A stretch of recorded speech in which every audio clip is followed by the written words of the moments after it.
Қаржылық мониторинг агенттігінің Шымкент қаласы бойынша департаменті Әуезов атындағы Оңтүстік Қазақстан университетінде бюджет қаражатын жымқыру фактісі бойынша тергеуді аяқтады. Күдіктілер қатарында бұрынғы бірінші проректор, қаржы және әкімшілік департаменттерінің директорлары, өндірістік техникалық бөлімнің қойма меңгерушісі, сондай-ақ мердігер ұйымдардың басшылары бар.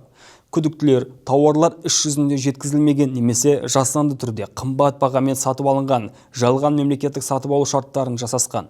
Байланысы бар жеке кәсіпкерлер мен коммерциялық ұйымдардың шоттарына аударылған қаражат кейіннен қолма-қол ақшаға айналдырылып, қылмыстық қатысушылар арасында бөлінген.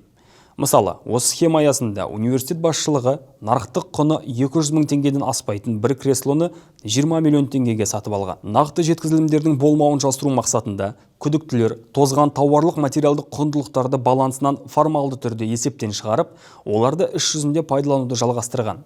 Ал есептен шығарылған мүліктің орнына келуі тиіс жаңа тауарлар мүлдем жеткізілмеген. Нәтижесінде мемлекетке 321 миллион теңге көлемінде залал келтірілген. Тергеу барысында күдіктілер 264 миллион теңгені ерікті түрде өтеген. Сот санкциясымен олардың мүлкіне 4 тұрғын үйге, 1 автокөлікке, сондай-ақ банктік шоттардағы 40 миллион теңге көлеміндегі ақшалай қаражатқа тыйым салынды. Қылмыстық іс сотқа жолданды. Қазақстан Республикасы қылмыстық процессуалдық кодексінің 201 бабына сәйкес өзге ақпарат жария етілмейді.